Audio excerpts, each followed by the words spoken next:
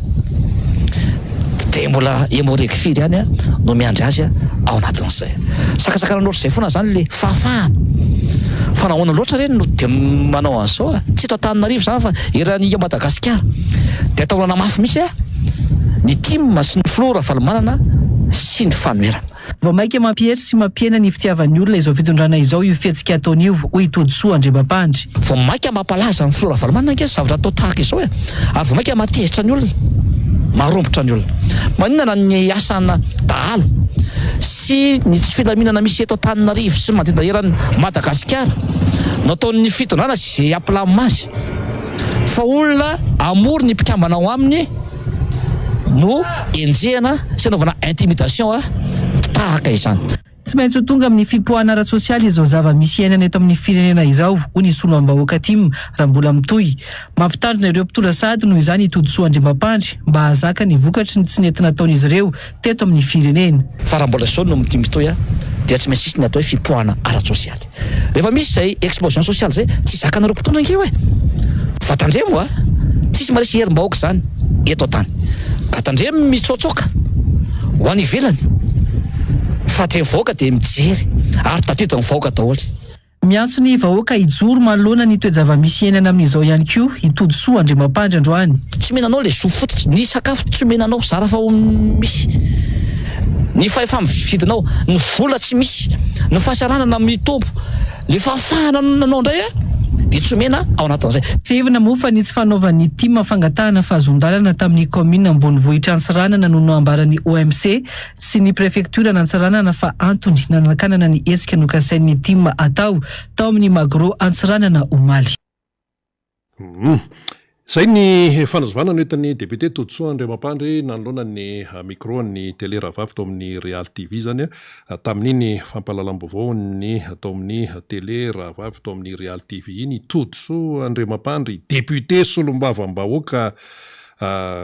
inona ny tena zava-dehibe zany manoloana an'izay le teneninao hoe terrorisme d'État, fipoahana sosialy sy ny sisa. Ya, iny zany dia mazava angamba ny resaka izay apetraka eto amin'ity firenena ity satria ny zavatra rehetra dia tsisy mandeha intsony amin'izao fotoana izao. Jerevy nge ny fari-piainan'ny olona, ny vahoaka malagasy rehetra mahantra ny olona ary sairana ny olona rena amin'izao fotoana izao. Ny laram-pahamehana tsy jerevan'ny fitondram-panjakana tsy mahay mijery an'izany ity fitondrana ity. Ny mifanohitra an'izay zany no hita ataon'ny mpitondra amin'izao fotoana izao. Mangony fotsiny izay matezitra ny olona, mifanohodikodonana rena kibon'ny tany maro samihafa toy ny volamena, ny bois de rose maro, mifanohodikodonana volam-panjakana, ny kolokolo maro isan-karazany any amin'ny service public rehetra izay mahazo ny vahoaka. Ny karamany efa jereo, ny vidim-piainana jereo nge vao maika miakatra ny solika jereo fa tsy zakany vahoaka tsony le izy. Ny jiro sy rano tapaka lava eto Madagasikara nefa ny faktorana jirama vao maika miakatra rina ao anatin'ile izy. Ny asa maritra tsy misy. Ianao raha mbola manana havana namana marary any amin'ny hôpitaly izay sina resaka manokana misy ty hôpitaly ty, hôpitaly mpanjakana tsisy fitaovana inge ao riny za vao maty raha tao nahita mihitsy ny fitaovana tsisy ao anatin'izay. Ny loto maro isan-karazana tsisy mihitsy, misy fe zany ministera ny fahasalamana zany ny fandraisana olona tsisy fanajana, tsy zarizary zany ao anatin'izay. Mbola hotonao anketo daholo ma zany ny olona tompona ndraika izay tsy manao ny asana ao anatin'ity ministera ny fahasalamana ity fa tena mampalahelo le olona. Ny fiainana ny olona any amin'ireny CSB maro isan-karazany reny, ny loto, ny fanafody midangana izay tsisy ao anatin'izay. Ary ny tena anisany mbola tena hoe tsy zakany vahoaka amin'izao fotoana izao le zo fototra, le maha-olona, le fahafahanao, le liberté. Rehefa tsy faly nge ny vahoaka misy tsy mahafaly azy, zoan'ny vahoaka no manao ny tsy fahafaliana eny an-dalambe jereo tany Argentine vao afaky maly tany Sierra Leone naninona ny olona navelona nandeha le olona nandeha am-pilaminana mirohatra ny olona ny eto amintsika mbola tsy mirohatra koa rery ny olona fa fivoriana natao redynamisation natao miantso ny solotena mpitarika ny atokotimo iangona ny flora valomanana etsena de intimidation foana natao fampirorona no atao zany a eto amin'ity tany ty vao mandeha anao macro zange propriété privé zany ao izy no anao an'le izy mifefy tsara ao anazy io zay tia natao ao fa de tena hoe aisa de émorique be no miandry anao anatin'le izy na mivavaky anao zany na ho any etsana etsenao na any fiangona anao lasa terrorisé le olona fanjakana iny ty rehefa anao ny hevitra ao anao ny tananao zany vao mibiloka kely fotsiny de kadraina rehefa mika makasara zany ianao anafoloana tompona andraikitra de raha onana hokadraina ao anatin'le izy aiza tsony le fahafahany asio lalàna ary hoe tsy mahazo manao hevitra tsy mahazo mivorivory de maharaka dao ny olona rehetra fa ny zany rehetra zany ny atao hoe terrorisme madeta reny sany hoe vao mihetsika ianao ka tsy araky ny eritreritry ny mpitondra le izy de tonga de gendarme miaramila polisy amin'ny basy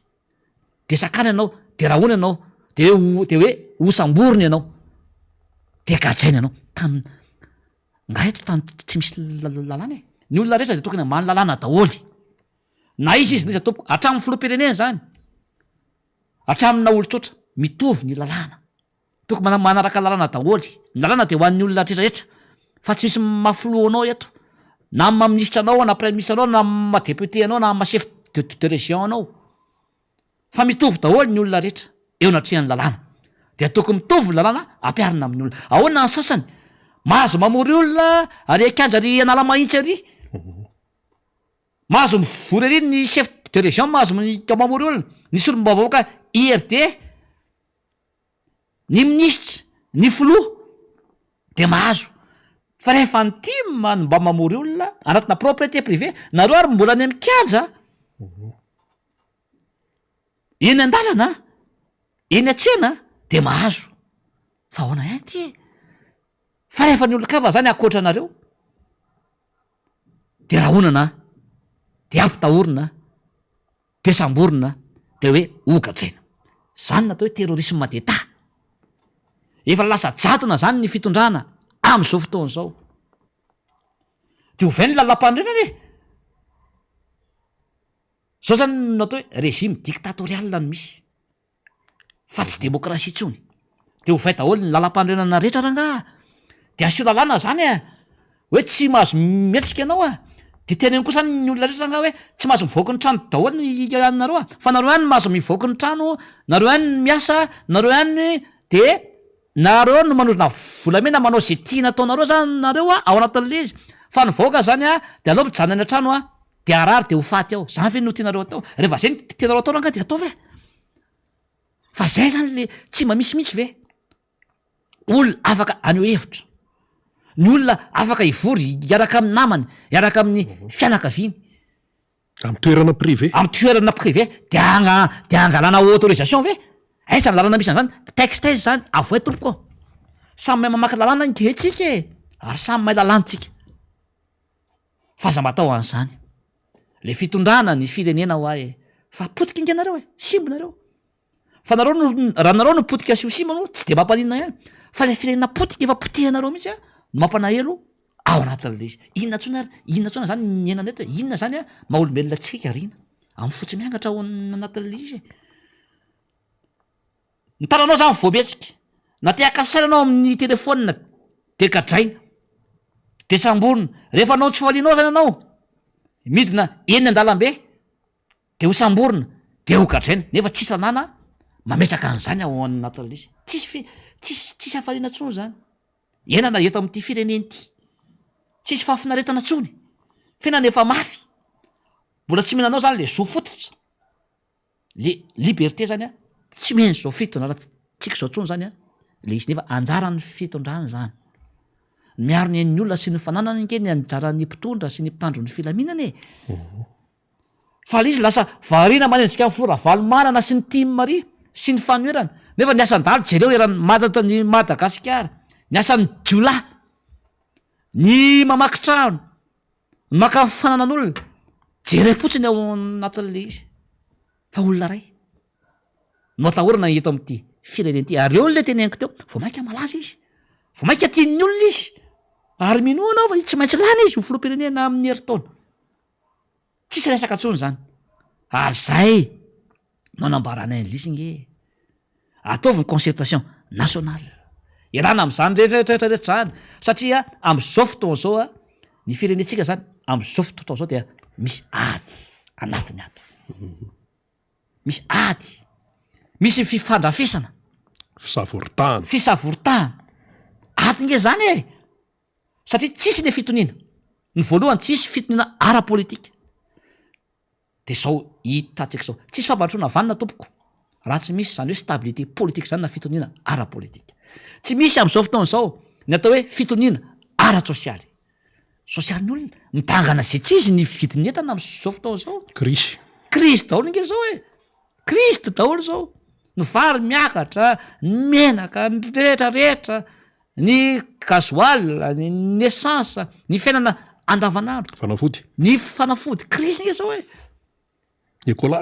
ny écolazy ny karamany nefa io tsy arakaraky ny vidim-piainana lizy am'izao fotoana zao misy tsy misy zany le fitoniana ara-sosialy de misavorivory ny sain'ny olona fitoniana ara-toekarena jerevy ny toekarentsika mihipa nge zao e tsisy zany hoe famokarana zany tsisy production atao zany a am'izao fotoana zao raha anao zavatra tsika zao de lasa m'importé vo maika izy zany mampandra ny olona e tsy miditra ny devise fanondranana no tokony atao ampina niditra amokatra ny mpanao asatanana rehetra ny orinasa amokatra anatiny reny no ampiana de avotsika manondrana ny vokatra maro isan-karazany de miditra ny devisitsika de mitombo ny fahefamividin'ny olona de mitomboka ny toekareny e efa nanondrana zay foana ny fomba fanaovana azy eto tsy misy ny fitoniana ara-toekarena ary manaraka farany fitoniana ara-piaramonina misavititaka zao ny olona am'izao fotoana zao satria nahoana tsy isy asa le olona raha mimiasa le izy de tsy mahavelona azy mangaratra nge zany no ataon'ny olona e de zao ny olona mitataina daholy misy azy zao solomba vaoboaka ary ianao a basy no entinao ianao nge manana basy fa ny olona inona moa ny basiny de mitataina ny olona am'izao fotoana zao ny ministra manana basy daholo nareo ny filoha ny premier ministre fa ny olotsotra vahoaka nge tsy manana ninina tanam-polo e de tataina lava zao zany ny ainana ao anatin'le izy tataina na lava foana na amin'ny ara-pivelomana io raha mba mamboly kely ianao raha mba mividy radio kely anao na telekely de mitataina anao a mividy edy anao androany lasa ny mpangalatra raha alina ny tanimboly vo mba miakatra kely ny vokatra de alain'ny olona mitataina nge le olona ao anatin'le izy lasatra ny volany misy loka zay nehitra ny varotra tsy mandeha ianao zany a de matahotra vorona zany anao raha itena anao a anio ny evrety hoe higadra zany ho samborona zany makasary de samborona manao tanana fafy ianao de samborona anat zany rehetra zany zany a ny dikany hoe terrorisme madetany misy ny fanjakana misy eto Madagasikara ka eto de efa miantso amasolomba vaoaka ny Madagasikara na ny mpiara-miombinatoka rehetra ny société civile rehetra ny fiangonana rehetra mba tsy anaiky lembenana tsondra nga am'izao zavatra mitrango zao a aza vela izay eto miara-manonja rery na ny fanoerana na ny filora valomanirery no hitabataba sy teny tsy mety e fa andao isika rehetra hiarandray andraikitra am'izay e tokony asika am'izay ny andraikitra tokony tsy atorotorotsony isika tokony fo am'izay ny vahoaka malagasy hoe tsy rary nge zao e io fiainatsika hoe tsy tokony ohatra zao tsony ny fiainatsika ary vahoaka malagasy e ny firenen'ny olona efa lasa daholy efa lasa lavitra fa tsika miembotra ao anatin'le izy mampana eo nefa inona ny tsy misy eto ny karazana renakibony tany rehetra nambonin'ny tany namban'ny tany ananatsika zany be manam-pahaizana eto ny firenetsika de tsy iritin'ny vazaha nefa tsy hainy ny mpitondra no mitrandraka zany mandeha ho amin'ny fampandrosoana nefa tokony sitraka zany arena zany daholy ny arem-pireneny zany daholy ny vahoaka malagasy fa lasa olombitsy zany a no misitraka azy ary be da be ny zavatra rehetra zany a reo aondrana any ivelany reo a ny mpitondra daholy ny mahazo azy fa ny vahoaka dia tsy misy mahazo zany a ao anatin'le izy izay nge mahatonga any mijoro e ao anatin'izay ary zay mbola mahatonga antsika eto rina ary mahatonga nareo sy faniry sy ny solombaboaka ty manetana eto foana mijoro atrany hoe tsy mety nge zao ataon'ny mpitondra zao e mbola manitsy tsika ary mamohany masom-panahany olona maso sain'ny olona tsika hoe efa tonga zao ny fotoana itenenantsika efa tonga zao ny fotoana andraisantsika andraikitra ao anatin'izay ary eto moa de teny foana nge ao anatin'le izy misy zao tena namana akaiky any miara-manonja namana de mazava aza mametsiny azy mihitsy tsika ianareo satria manana ny fahamarinana izy ao anatin'ireny satria efa nyteny foana nanazava aiza ihany itsika vahoaka e itsika ny teny hoe mijoroanareo rehefa mijoro zay nareo ndreny tsita rehefa tonga le fotoana nanaovana action ao anatin'le izy ka izay eto zany de mbola mialanena aloha tsika rina am'izao fotoana zao ry vahoaka efa tsisy zavatra ninina tsonge azontsika am'izao fitondrana zao e heritaona nge sisy e tsy mandeha amin'ny lohan'ny tsony ny fitantanana mpanjakana ny fitantanana ny toe-karena ny zo fototra ny zon'olombelona ny fananatsika rehetra tsy voary tsony nge am'izao fotoana zao e zay no joroana eto zany a am'izao fotoana zao mbola mialanenina aminareo izahay ry mpitondra ry vahoaka mampatsiana ro foana zay ry vahoaka amy zavatra tokony ataotsika ny zavatra tsy mety eto am'ty fireneny ty ary tsy hoe zavatra tsy mety any no teneninay fa efa maro de maro zay sosikevitra zay nomeny zay tokony hoentina am'ty fireneny ty mbola be mareninareo hatram'izao ora teneny zao nefa fantatray fa nareo koa de miondana miara-manonja mieno ao anatin'le izy mieno nareo nefa tsy manana tanteraka ny dikan'izany de sady jamba any nareo ny marenina ao anatin'izay ka zay to de ataona dilo ny sofinareo a de zay de tsy reraka eto no miteny hoe amboary aitsio le famindranareo aitsio le fomba fitantananareo fa tsy mety zao fa misy fetrany ny zavatra rehetra tompoko jerevo tamin'ny 72 91 2001 2009 2018 fantatrareo zany nefa ty zavatra ty efa pira noho izany ny ana nyvoaka malagasy am'izao fotoana zao vo mainky nareo misy le terrorisme d'etat zay ataonareo am'izao fotoana zao a zay mahatonga anay teny nyrina hoe zao zavatra ataonareo zao dia nahoelana ho aingana tsy maintsy iteraka ny atao hoe fipoahana ara-sosialy na explosion sociale eto amin'ny tany sy ny firenena mazava zay député zany miteny zany a solom-bava-mbahoaka zany ary olom-boafidy solo-tena-mbahoaka eo anivon'ny teny mera-pirenena zany no zavatra izay misy iainan'ny firenena amin'izao fotoana zao iainan'ny malagasy ary izay no mahatonga ny fanontaniana mipetraka hoe aiza ile capacité d'écoute aiza le faiza miaino voaka malagasy any am'izao fa miantso vonjeo efa alerte fa tsisy miaino fa dia fanatsarana tena fipasipasoana felana bala faniliana zany no zavatra misy député Totsoa Andriamampandry miresaka ihany isika tsika moa miainga amin'ny hoe zavatra misy isan-kerinandro zao de misy zavatra mipotra foana de hatramin'ny larobia zao larobia lakamisy somanio de resabe ndray teny vato teny tao amin'ny aéroport tao fa inona indray zavatra mitranga de hoe ny bagazo ny entan'ny filoha-pirenena hony nisy nakasary de zao de hoe ahoana no alaina sary iza no tompon'andraikitra am'izany ahoana ny resaka sécurité ny resaka hoe bagazy ny filoha-pirenena sisy de niteraka resabe izay zavatra zay iny aloha zany zay le atsona hoe fe fa ny mbio an-tsaina voalohany député Totsoa Andriamampandry raha hoe miainga am'izany zavatra zany de izao hoe ny tamin'ny fotoan'androny président Marc Ravalomanana dia nanana ny atsona hoe avion présidentiel Tenitenenina tamin'izany fotoana zany ainkitrainkitre fandaniam-boly sinsisa rehefa mandeha makany ivelany indrindrindrindra ny président Marc Ravalomanana dia mandeha amin'ny avion présidentiel fatatsika zany de rehefa nesorina teo amin'ny fitondrany président Marc Ravalomanana de inona namidy voalohany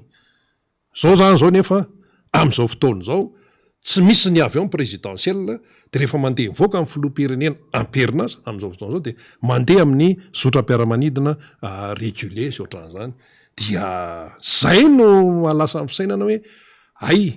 ny avion présidentiel ane zany ao anatin'izany rehetrarehetra zany raha mandeha ny filoham-pirenena tamin'ny fotoanandro ny président Marc Ravalomanana ao ny resaka sécurité na ny entany na ny sécurité any vatany na ny délégation na miaraka aminy dia misy dika ary be de be ny firenena manana ny avion présidentiel fa tamin'izany ny enjehana naratsiana sy ny sisa zay moa zany faneho-kevitra eno teto sy teroa zany député Totsoa Andriamampandry de entiny eto ahoana ny fahitanao azy ny fahitako azy zany de zao resaka fakafakatsary sy ny anina riva de isamboran'olona sy anasoran'olona ny asany sy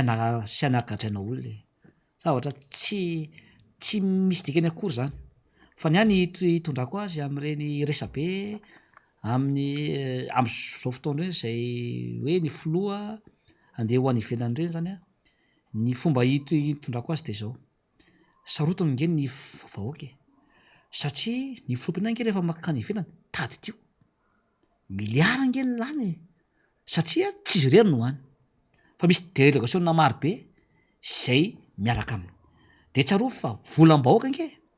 no etohana ny frais sy ny hôtely sy ny sakafo ny délégation na rehetra miaraka amin'ny filoham-pirenena any volantsika voaka vola mivahoaka nge reny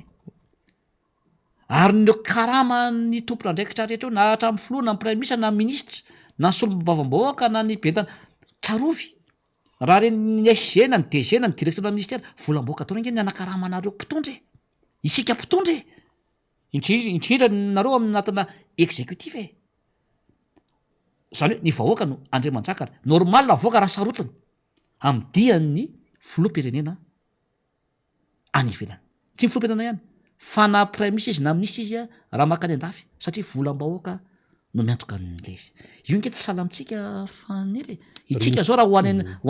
hoany andafy na ina miantoka volam-paosy nge tsika fa ny endry zareo reny nge ny membre ny gouvernement tamin'ny premier ministre ny filoha volam-bahoaka reny normal ny olona ho raha sarotiny ary mahatonga ny olona sarotiny koa anatin'le izy efa be loatra le zavatra lasa antsokosoko any ivelany ao anatin'le izy de maily daholo zany ny olona am'izao zay le hoe tsisy tsony fifampitokisana amin'ny vahoaka sy ny mpitondra am'izao fotoana zao de normal le olona raha antany hoe hoaiza fa de izavy no miaraka ao anatin'le izy zavatra tahaka reny zany de izao tsy aingitraingitra akory nanaovan'ny fitondrana tamin'ny filoha Ravalomanana ny atao hoe force one saika filoham-pirenena any ivelany nge zao manana ny avion présidentiel manokana na daholo ilana am'le oaoaoa be sy le disadisa am'izao fotoana zao satria any ianao de mitokany ianao zavatsara ny aleanao ao anatin'le izy na ny ory io na ny fiampitaona enganao sy ny atongavanao fa zao nge rehefa tonga nge ny tompona ndraikitra na ny filoha na ny premier ministre na membre gouvernement andeha karaha maiky izy de misy azy mandeha adiny telo adiny roa ny volona andehanany de be da be zany ny olona tara ao volona régulier io volona régulier io be da be zay zany ka zany de lasa miteraka fikorotanana ho an'ny olona zany le izy ny rana am'izany rehetrarehetra zany nge na tonga amin'ny filoha Ravalomanana nanao an'le force one satria na ny bagazo ny filoha zany mba mafiloha azy tsy miditra amin'iny fa resaka détail zany fa ny asany le esprit ny itondrany filoha Ravalomanana izy zao vao tsy tapan'ny olona zao vao tsapan'le nanezika ao anatin'izay ay ve misy rariny ny fidanana an'le izy ahoana ny fitondrana am'izao mifidy kadiaka amina miliara nge zany miliara fa maninona izy ny tsy mividy avion manokana zany ao anatin'le izy de tsy misy trony zao hoe ahoana ny abagazinay misy tamakasary ary mbola misy anokatra riny satria sarotiny nge ho any olona zao lasa satria marahara hely ny olona hoe zao ve ny fiainanay gasy fa ahoana ianareo mpitondra lasa manankarena be daholo tampoka teo de tsy mahagaga ho an'ny olona raha mba hoe te afantatra izy ny mangarahara satria mafy ny fiainana ianjadiny ny vahoaka de mba te hitany anaty vilany ny mpitondra am'izao izy hoe fanahoany nareo mpanankarena tampoka ao anatin'le izy aiza zao mividin'le force anina satria renina ny hoe namidy reny de aiza de nanaovana inona le izy zany zao tsy misy mangarahara ho an'ny olona nefa nareo raha député tsy mahafantatra zay sombamboka zay tsy manana an'izany de zay zany a anisan'zany reny ilana am'ty oaoaoaty satria anao raha manana avion présidentiel de zany anao a tsy manelingelona ny olona rehetra zay andeha ho any ivelany zany a le fotoananao fa matetika ny ny mpanjakana ny président institution na membre ny gouvernement rehefa tonga de te amonjy ny zavatra ny ivelana izy de andao hialitsika fatara ao anatin'le izy de le olona zany a avelao de lasa loha izy ao anatin'le izy tonga de amin'iny androika zany a de tsy maintsy ahembotra zany ny dian'le olona ao anatin'le izy zany ke misy fiatraikany ara-toekarena zany misy impact économique zany ao anatin'le izy zany zany tokony ho jerevina daholo ao anatin'ireny rehetra reny ka za zany de miteny hoe aleotsika tsy fandrangitra etsony le vahoaka zany a zavatra tsisy de zavatra ohatra zany ve no any anjehanao vahoaka na tanana miondrika io na miakatra io na mitsivalana io na midiny io zany ve no anakatranao olona sy anampisambola vo mainka ho atezitra ny olona ao anatin'le zavatra ohatra zany lasa lany andro amy zavatra tsisy dika nohatra zany ny fitondrana am'izao fotoan'izao ny fahajerevo ny fiainan'le vahoaka reto any tokony matimatesannareo mpitondra nareo nge ny tokony hoe atonareo zay ampanankarina ny olona ampitombo ny vola amankarina ny olona ao atokantranony ampitombo ny karaman'ny olona ayanao ny vidim-penana ayanao isolok'io mihoasa maritra ny olona ayanao ny jirama vitao ny lalana zany nge no tokony ataonareo aloha hianatra daholo ny mpizaza malagasy amoary ny kalitao mbola resatsika aveo zany re misy fotoana ao anatin'le izy fa lasa resaka tsisy dikany ry no amenona sy ampiarany fitondrana ny heriny sy ny fahefany am'izao fotoana zao ny olona iany te hivavaka ny filohany te hivavaka ny olona ny tima amory ny tompona andraikitra any ateko eloka ave zany ve de akanao iamoreka ho anatin'le izy lasa lany andro amy zavatra tsy misy dikany fa ny asan'ny mpitondra de iaro ny vahoaka sy ny fanana arovo loha zay jereo ny fahasalaman'ny vahoaka jerevo ny toekarena ny fahefamividin'ny olona zany nge ny tokony ny asanareo fa tsisy vitanareo le izy jerevo ny lara-pamehana zay na ny vahoaka zany a am'izao fotoan'izao ka io zany a raha tena izy misy discussion be io reny za moa tsy de hiditra lalina amin'ny gadeta zany hoe 23 kilo fois 2 nge ny an'ny olona rehefa andeha ho any ivelany izy 46 kilo zany ny fitambarany fa raha business class izy ia business class izy de 32 kilo tsy hiditra lalina iny aho fa ny azany le fomba hita tanana le hitaritana ny firenena mihitsy zany no tiako atao ao anatin'izay ny tomabilinao miraitra be amina miara manokany ianao manina raha sehonao kokoa zany raha tokony anana avion ika manokany ianao de tsy misy tsony ny olona maka sary anao anatin'izy rehefa tsy tianao anao alena sary de mivitana ny vision manokany tsotra nge zany tsotra zany fa zoan'ny olona ny maneho ny heviny zoan'ny olona ny maka sary zay tiana alena sary fa tsy hoe zay maka sary ianao na miteny ianao de tonga de raha honana le olona ao anatin'le izy zay nge le terrorisme de tara zaiko ao anatin'le izy aoka tsika tsy hiditra am'izany tsono fa alao atao zay anavotana an'le firenena fa mijaly le vahoaka ary zay ndena an'le le hoe concertation nationale le andao ifampiresaka tsika amy latabatra boribory zay nge efa manesitena misy nge ny mpanohatra am'izao riny raha ny tena izy nge tsy miresaka amin'ny mpitondra tsony zay raha ny tena izy am'izao noho zao zavatra be da be fahotana mafaty zay ataony zao fa noho le fitiavana ny firenena sy fitiavana ny vahoaka de hoe andao iresaka ambony latabatritsika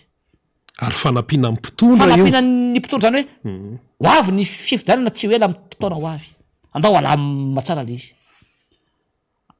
mba tsisy korotana am'izany mba madio anatria ny vahoaka mba hanao modelitsika eto Afrika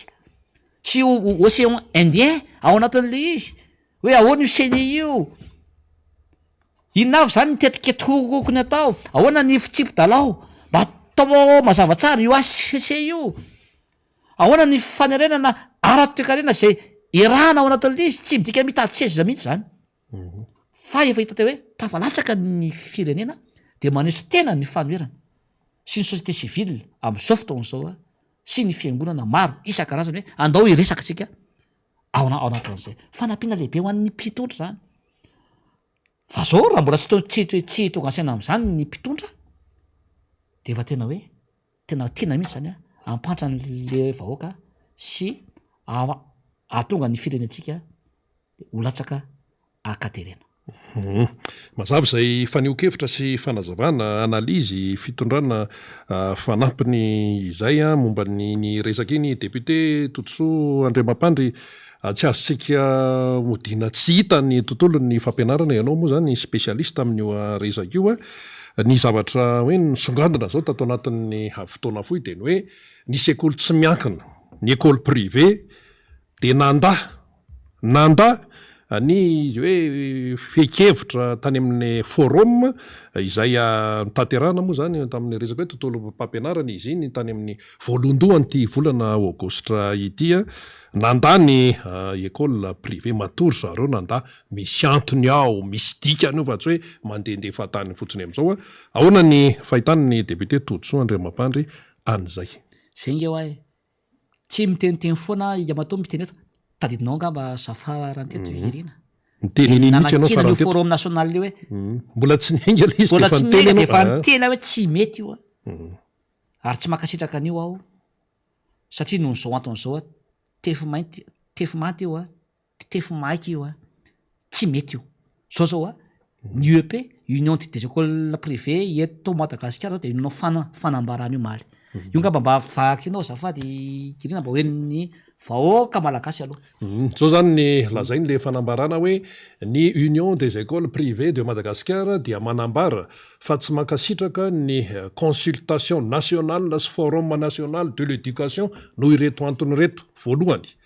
natao maimaika ny fanaovana an'izany ka tsy nafahana namoaka ny tena olona ny fanabeazana faharoa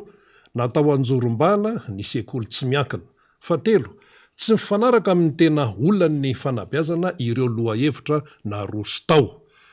manaraka maro ireo tena mpisehatra amin'ny fanabeazana no tsy nasaina tao noho izany izahay de miantso ny ministeran'ny fanabeazam-pirenena anao fakakevitra tena izy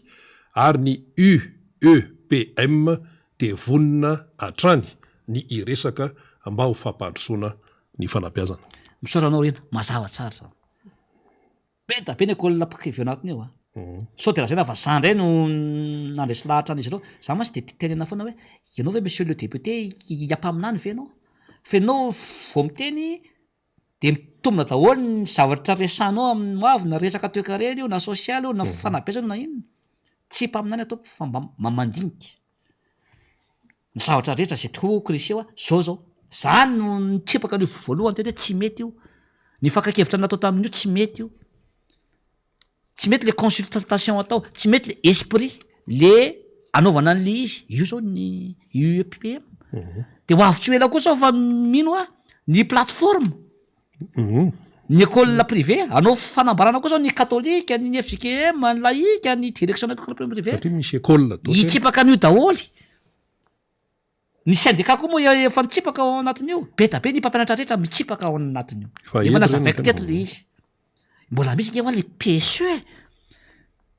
plan sectoriel de l'éducation zany isany nanao an'io anatin'io tsy hoe zany nanao an'io de niaro an'io fa resaka logika ingeny tokony hojerevana ao anatin'izay irina le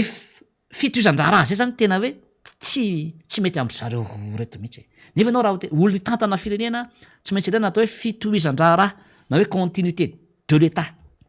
no tokony atao ny PSE nge tena matopaika io ary io fakakevitra maro samihafa no natao tamin'io io ny tokony nijerena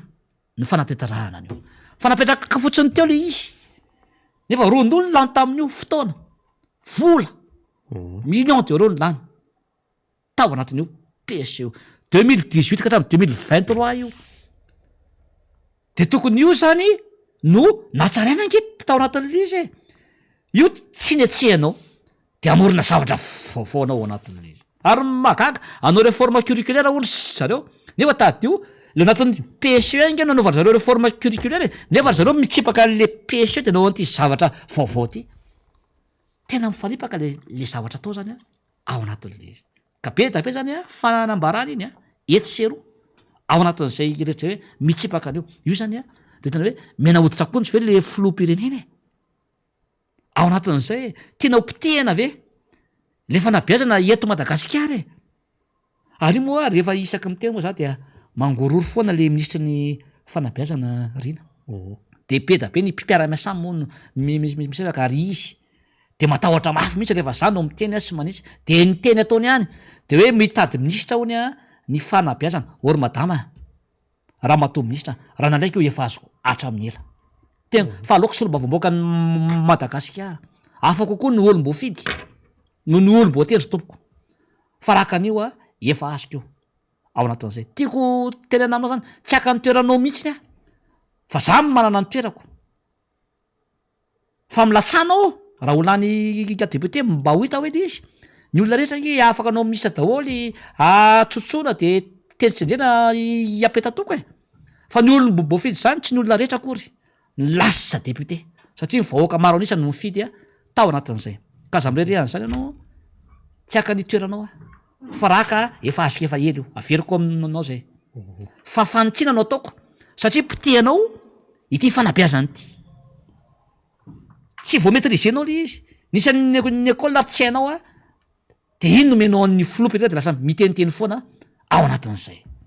ka io zany de mbola teny anikany hoe aza zavatra petatoko no atao fa io amin'ny septambra isy fivoriana any ivelany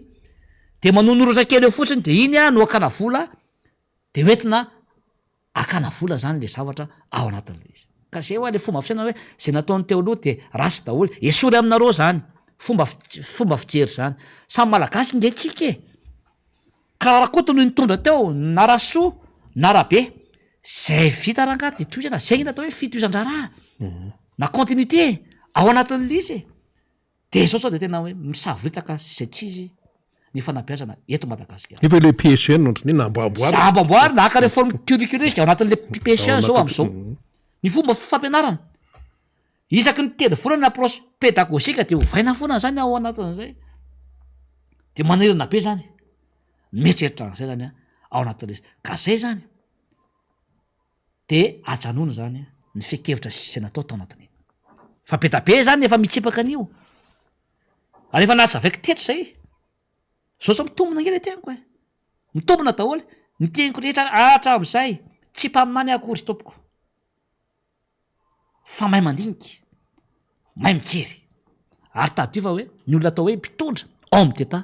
de mahay an'izay gouverner c'est prévoir mahay mitsinjono avy fa nareo tsy mahay mitsinjono avy nareo na lafa ny fanabeazana io na ny toe-karena io raha ny sosialy io na raha resaka angovy io na inona io tsy mahay an'izany nareo fa nenareo zavatra ny ataonareo de zavatra tsy mifandraika amin'ny marary ny voaka no ataonareo zavatra tsy tokony atao no ataonareo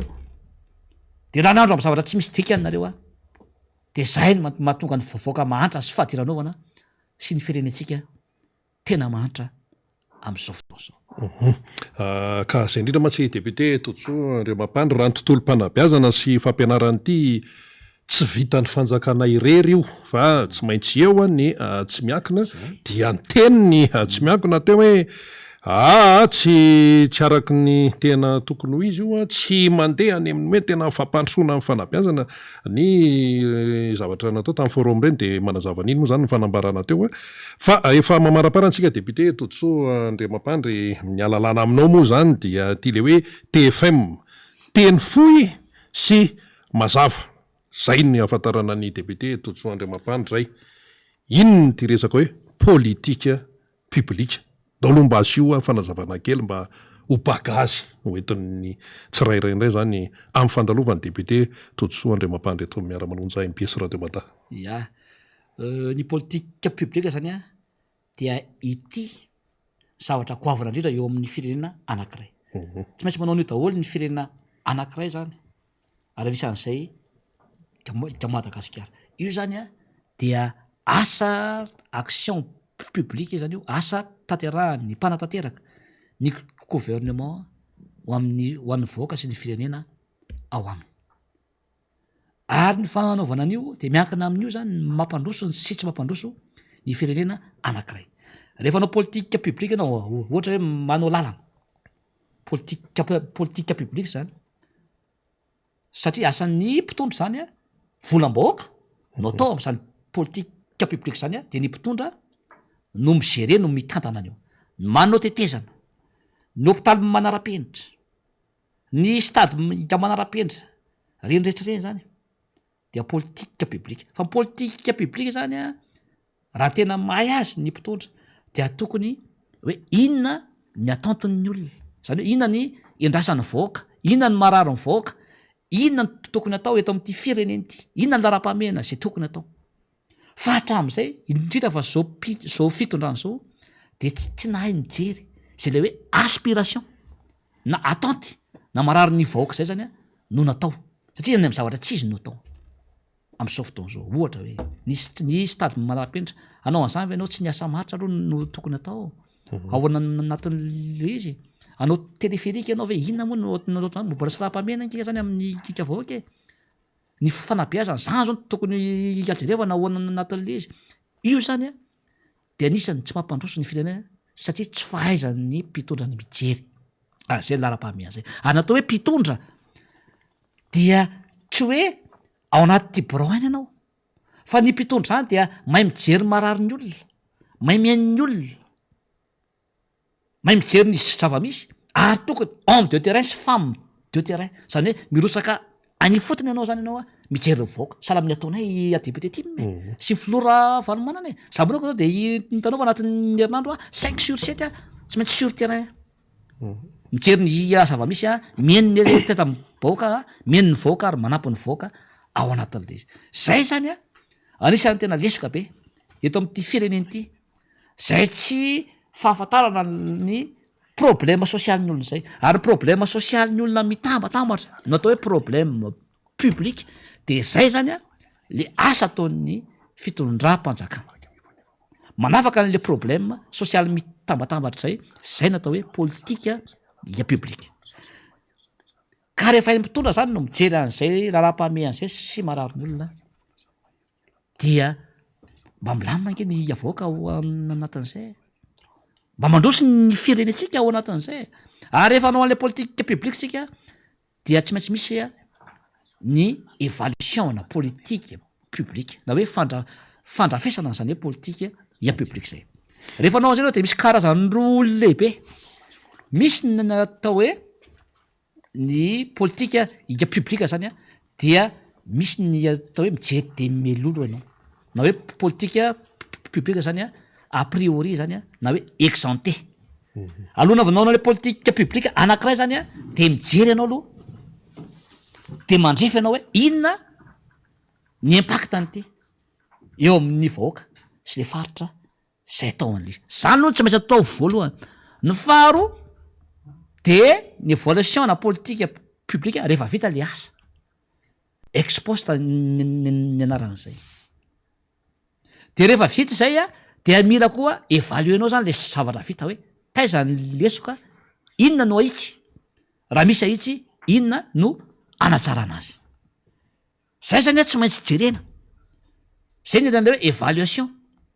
na politika tsy maintsy refisinao zany ny aloha sy ny afarany le asa zay nataonao. Fa etsy tsy misy an'izany e, fa mandeha gona am'izao lana rehefa ataonao de tsy misy évaluation, tsy misy inona. Ny sekoly le ataonao ke de jerevy le sekoly manara-penitra iny vao vita androany vao avy ny orana de iny ateny rano simba le izy satria tsisy an'izay de tsisy nianatra an'izany ve reo olona reo. Rehefa tsy rehefa ijery koa tsika am'le évaluation misy critère maromaro eo de satonana am'izany a rehefa hitondra ny firenena de misy ny atao hoe évaluation théorique. Zany hoe tsy maintsy misy théorie zany eo, miainga amin'ny théorie ny zavatra ataonao aloha ao anatin'izay. Ny expert ny technicien ny faharoa misy atao hoe évaluation logika zany hoe manaraka ny logika amin'ny fiarahamonina sy ny fiainan'ny firenena no jerevanao. Ohatra ray zao miakatra zao ny vidim-piainana, miakatra ny solika, rehefa miakatra zany de ny évaluation logika ataonao de zao miakatra reo a tsy zakany vaoaka no tokony ataonao zany a logika an'izay de inona tokony ampiakarinao ny karama, de tokony mampisasa maritra ianao, de tokony hamokatra le firenena, mamokatra anatiny le firenena, na ny petrôly io na ny angovo io na inona misy an'izany keto e. De tokony zay no ataon'ny mpitondra, zay ny logika ahafahana miady an'le vidim-piainana miakatra sy le solika hiakatra. Zany nge tokony tany amin'ny roa taona zany de efa tokony ho fantatra e, na telo taona hoe hiakatra ny solika amin'ny 2000 zao e, na ny vidim-piainana e. De tokony zay zany a nataon'ny fitondrana amin'izao fotoana zao. Mihoasa maritra ny olona, ampiakary io karama io fa tsy ampy io, ary asevy mamokatra anatiny, ampio ny olona amokatra ny anatiny ao anatiny. Ary misy koa zany a ny atao hoe évaluation économique. Ny évaluation économique zany ndray de ahafahanao zany a mijery ny toe-karena, ny biens et services, ny production, ny productivité, ny PIB sy ny PNB. Ahoana fomba hijerevana an'izany mba isiny ny taux de croissance miakatra ao anatin'izany. Mila mahay an'izany ny mpitondra e. Ao anatin'izay misy koa ny atao hoe évaluation formative. Tsy maintsy misy ny fanofanana, ny formation atao amin'ny acteur privé sy ny acteur public rehetra zay manao an'le politika publique satria olombelona no manao an'iny. Ary misy koa ny atao hoe évaluation récapitulative zay ahafahanao mijery zany a sy mamitana ny lara-pahamehana sy ny zavatra atao ho an'ny firenena. Zany zany satunana lesona omeko ny mpitondra sy mba hain'ny vahoaka hoe izany nge ny atao hoe mpitondra e. Fa tsy tonga tampoka ianao de olona ry ananao de natsona fotsiny anao de natao prime ministre, de natao ministre, de natao filoha, rehefa aveo tsy mahay akory natao hoe fitantanana mpanjakana na le politika publique atao. Mila mahay an'izany, mila mianatra aloha, mila mahay, tsy niomana koa, mila miomana ao, mila olona mahay a ny mitondra firenena. Zay no tonga any nianatra nge mba hitondra ny anjara-biriky ho an'ity firenena ty, tsy adalana zany. Fa nareo de olona tena hoe mandeha amin'ny tsizy nareo a de aisy nareo de mbola tsy manaraka ihany. Zay ngamba ny famotinana tiako atao Rina ao anatin'izay. Eny ary mamarana ny fandraisan'ny anjara eto amin'ny MBS Radio Mada ao anatin'ny miara-mononja ny solombavambahoaka Totoso Andriamampandry eto am-pamaranana ary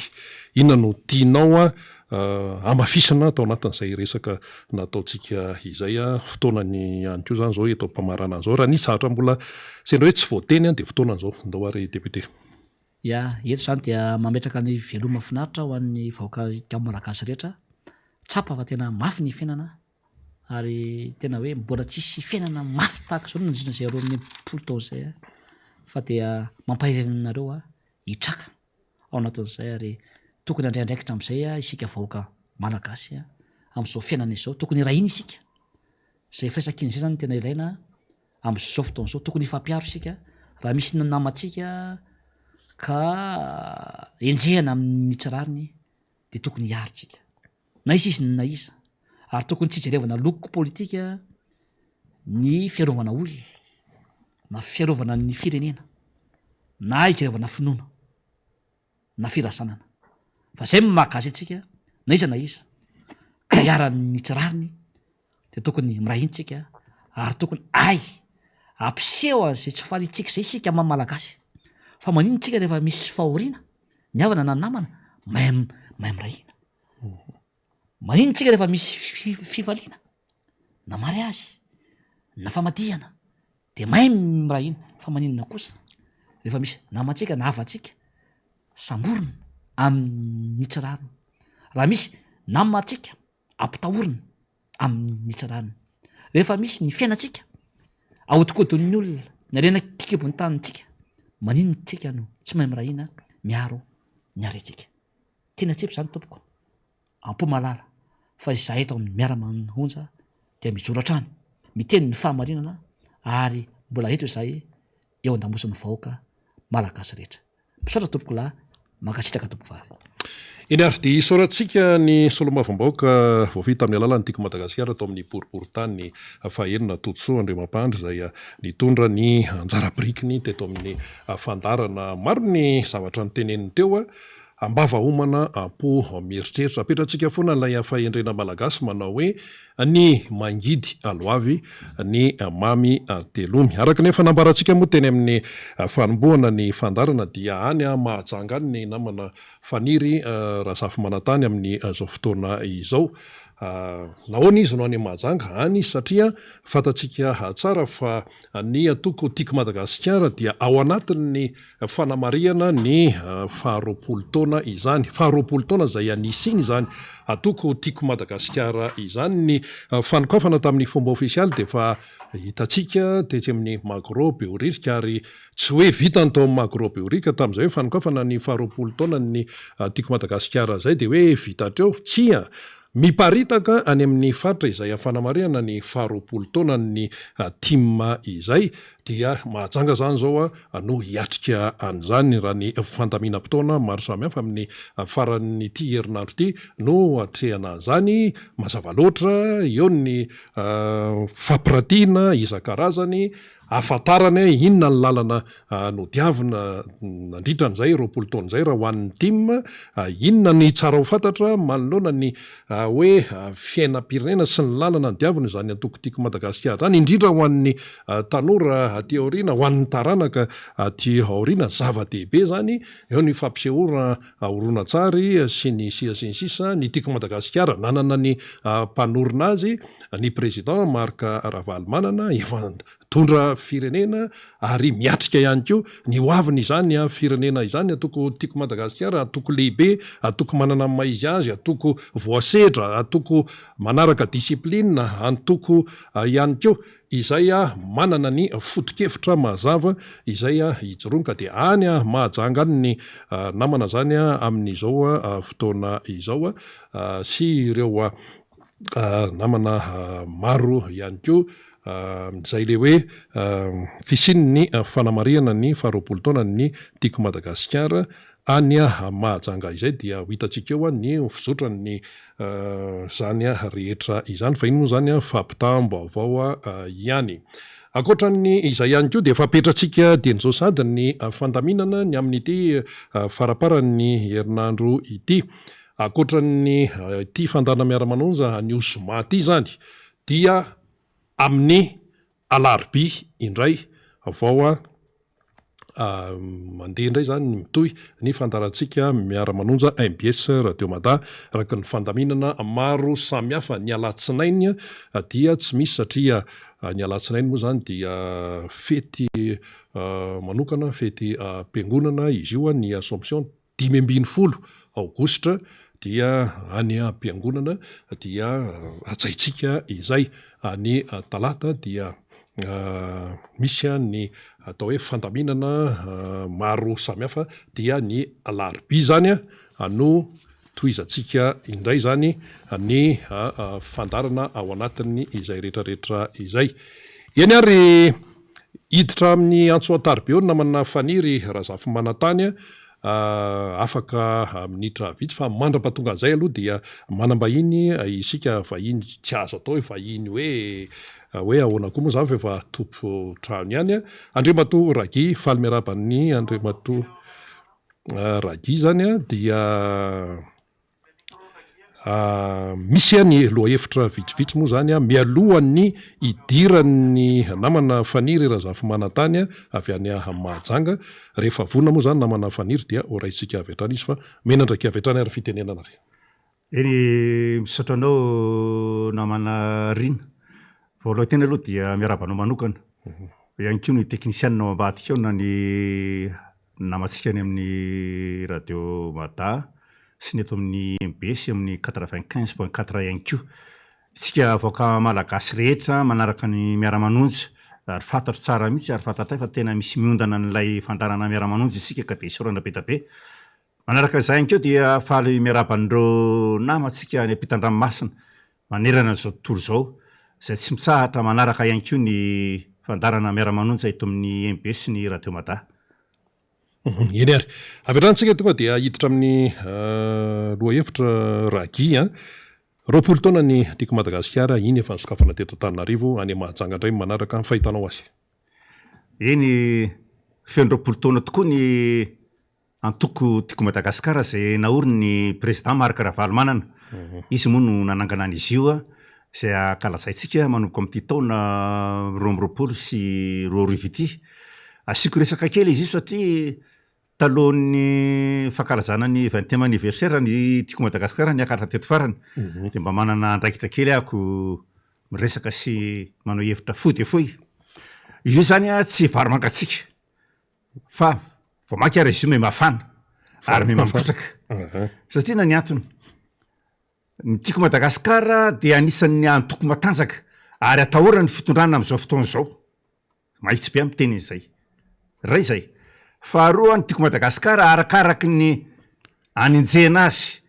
anaratsiana azy, indrindrandrindra anakatsakana ny président Marc Ravalomanana amin'ny dialeiny izay mitsidika amin'ny vahoaka, mihaino ny etaeta amin'ny vahoaka, mihaino ny fahasiarana amin'ny vahoaka,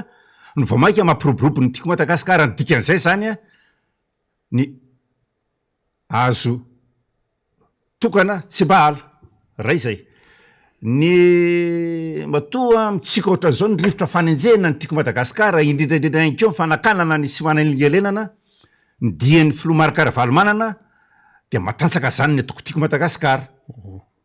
Mazava be zay. Tsy mbola misy atoko teto Madagasikara ka efa mampolo taona maro tsy tao amin'ny fitondrana nefa io izy eo mbola mijoro matanjaka ary mbola velona sy miririso amatsara ny mpikambana rehetra ao anatin'ny tiako Madagasikara manerana ny nosy. Voameme matanjaka. Vao maika ara matanjaka. Ary zay le izy hoe ary le fanenjehana vao maika mampatanjaka. Ny mampatanjaka an'izy io dia tsotra. Satria manana foto-kevitra mazava. Zay. Ny atoko tiako Madagasikara zany mpikambana tsy ny olona akory ny toanana fa ny foto-kevitra ijoroany. Mazava azy fa manoana le foto-kevitra ianao dia tsy afaka misaraka azy le olona namorona sy nanangana le toko tiako Madagasikara. Dia ny président Marc Ravalomanana zany sy miaradia aminy sy ireo mbola staff miaraka aminy mampiroborobo ny atoko tiako Madagasikara. Izao mandeha raha Madagasikara ary efa niteny izy tsy asakana azy zany ary marina ny azy. Voalohany satria misy satan fe azy ao amin'ny filoham-pirenena teo aloha azy. Manana satan fe izy manokana amin'ny lehibe ny atoko mpanoatra azy avy amin'ny vokatry ny fifidianana tamin'ny taona 2024. Fa dalany izay manakatsakana sy manenligely azy zany sa zony io ary arovan'ny lalàna iresam-pirenena mihitsy izy io le satan fen'ny mpanoatra ito amintsika eto Madagasikara io. Zay zany nasiko resaka kely momba ny fankalazana ny 20 taona fa itsika mpikambana ao anatin'ny tiako Madagasikara ao anatin'izany ianao mihaino, ianao mijery, ianao mandre dia mivonono isika fa tsy avelantsika atao hoe matomomboka fotsiny zany tiako Madagasikara za raha mbola mafisika eto mbola tsy nisy mihitsy teto Madagasikara hatramin'ny nazahoana amin'ny fahaleovantena ka izany atoko tsy tao amin'ny fitondrana zany fa mbola mijoro ary mbola matanjaka sy mamy vahoaka indrindra. Mazava tsara zay tenin'ny Ragy zay tsy hoe fanazavana hoe hoentina fihetseham-po zany fa fanazavana tena hoe miainga amin'ny lôzika sy ny zava-misy ny tsy fanajana ny demokrasia amin'izao fotoana izao tonga dia ho anontaniako ny Ragy zay. Le demokrasia moa zany nanomboka tamin'ny taona 2024. Ohatra ny tao tenenina foana fa hoe ahoana. Tenenina foana fa anarina foana fa tsotra ny tenenako anazy. Raha misy fitondrana teateza ao amin'ny fitondrana ny olona anankiray na fitondrana anankiray dia io zany ny sata voalohany sy fototra mampatanjaka sy mahelana ny ao amin'ny fitondrana ny olona anankiray na mpitondra anankiray. Ny régime anankiray. Zay mihitsy. Ka ny demokrasia zany eto amintsika dia marifo. Ary teny efa tsy manaja ny demokrasia mihitsy tsika eto Madagasikara indrindra mpitondra amin'izao fotoana izao. Aiza ve ka olona andeha anao hevitra ry mikanja ny finoana ry Magro tamin'ny rotokom-bola ny sabotsy angamba raha tsy diso fa tadiavako namana ry. 23 tamin'ny 23 juillet sabotsy. 23 juillet. 23 juillet sabotsy. Dia olona mipetraka tsara soma tsara. Efa mamea lalana ny tompon'andraikitra ny préfecture eto Antananarivo renivohitra. Hoe mahazo mitrotrona ireo fa tsy mahazo mivoaka. Tonga dia sakanana indray dia zave zany endrika ny tsy fanajana ny demokrasia zay na ilay fanapakevitra ny raisy an'ilay mpitatana izay mifehin'ny Antananarivo renivohitra eo amin'ny resaka préfecture. Faharoa tsy fanajana ihany koa ny zoan'ny vahoaka zaony tsiraray anao hevitra azadiny fa fampatsevana kely fotsiny satria teo ako fa lamina ny olona mipetraka ny olona tena saina mipetraka vetivety eo tsy fantatra zay baiko nidina avy any mara efa fatapatratsika io zay nany hoe baiko efa fatapatratsika ny baiko ny sambotra ny Andriamatoa Ege sy ny Andriamatoa coordonnateur national ny tiako Madagasikara efa fantatra io fa zany ny zavatra rehetra mandeha am-pilaminana zavatra rehetra misy fotoana itsika mantsy manaja ny demokrasia tsika de zao tsy mikorotana fa misy fotoana nefany tsy maintsy anahoana ny tsy fakasitrahana ny demokrasia io misy fotoana io ary misy fetrany ny zavatra rehetra ny andraferana ka zay zany tiako tenenina hoe tamin'ireny fahataona amby roapolo volana jolay reny de reny de efa fanatsikitsahana ny demokrasia eto Madagasikara ray zay tsy nisy korotana mbola verika ihany koa ty amafisoko tena tompona andraikitra tao amin'ny fandaminana sy ny filaminana ny tiako Madagasikara nanoko tamin'ny 2009 fa nataiza etsika nataiza mouvement zany na hoe fanonkevitra natao Madagasikara tsy mbola nisy bavura mialatsina mampiasa teny vahiny tsy mbola nisy bavura na hoe sanatria vakitrano na dorotrano fa nilamina nataiza io nataiza fa betabe ny toerana efa nale misy tamin'izany fotoana zany niarana tamin'ny 3 mouvance ny zanaky dada ny legalista sisy fanitranga daholo zany fa tsy nisy mihitsy korotana aiza ve de zany ve ny argument entin'ilay mpandamina n'ilay filaminana eto Antananarivo hoe akakitseny eo biorika zany io mikantsa amin'ny finoana akakitseny eo be olona be mpivarotra tsy amiko zany tsy excuse fa fialana bala fotsiny zany tsy amelana ny olona anao hevitra sy ilazany tena zavatra misy eto Madagasikara tsy misy mihitsy tena hoe andeha hitarika olona ho any an-dalambe na ho any amin'ny 13 mai tsy izay fa hoe ao mikantsa amin'ny finoana ary indrindrindra nge azadiny ry mpitondry ianareo mpitandro filaminany io nge da fananan'olo tokony io any président Marc Carvalho zany orinasany ao hatram'izay ka hatram'izao zany hoe efa mameno tompony meko ohatra ianao namanarina itsika sy mpanaraka CPN tamin'ny taona 2004 rehefa avy monetsika teny akondrano isika de nandeha mitety ny périphérie ohatra Ambohidratremo Manjakandrena sisy Itosy de le toerana anaovana n'ilay fanaohan-kevitra satria tamin'ireny tsika nanohatra tanteraka ny fanokana-panjakana nitaky ny famerenana ny président Marc Carvalho manana teto Tanindrazana dia manao fangatahana ny mpitarika ny tolona teny amin'ny kianja magro teny Akorondrano de mame alalana le olona de hoentina any amin'ny commissariat na any amin'ny gendarmerie na any amin'ny lehibe ny fokotana lehibe ny commune tamin'izany de mahazo alalana de ao tsisy zavatra mipikana kely ary fa maninona rehefa tao Antananarivo renivohitra dia manao adalana be ohatran'io ny mpifeny eto Antananarivo renivohitra manao adalana be ohatran'io ny mpitondra fanjakana fa tsy fantany nefany fa matao reo firenena matanjakany ivelan'ireo indrindra reo le pays scandinave zay tena mandalina ny demokrasia matanjaka sy mandroso ary milamina ny firenena amy sy mandroso ny fiainam-bahoaka eny ary mazava zay anamarena ny fandalovanao eto ihany rakia satria efa volombolinao ny fanirina zavy manantany avy any Mahajanga any dia tiako antaninanao kely aloha ny hevitrao tao ampamarana azy paraparana moa zany ny amin'ny hoe inona ny tena vahaolana dia mandroso moa zany ny ety amin'ny fanoherana hoe fikaonan-doam-pirenena io tena hoe vrai dialogue ny tadiavina dialogue tsy misy fiatsaram-belatsy fa satria vahaolana tena hoe concret zao ny tadiavin'ny olona dia nefa ny sasany any ananany hoe fitadiava-tsy izy io tonga ngamba dia mahaliko an'izay fanontaniana zay namanarina sy entiko anazavana ny any amin'ny piano zany zao raha ndray anjara fikaonan-doam-pirenena de mitady seza zany raky zay ny veritreretasasa ka zalina ny tena hitorako nyty resaky ty hitatsika tsara ny tantarany Andriamatoa Laurent Gbagbo sy Alassane Ouattara amin'izao fotoana zao tena mifandrafy mihitsy ireo ary tena fatatsika fa nisy nikatra ndray tamin'ireo Laurent Gbagbo dia ina zavatra misy zao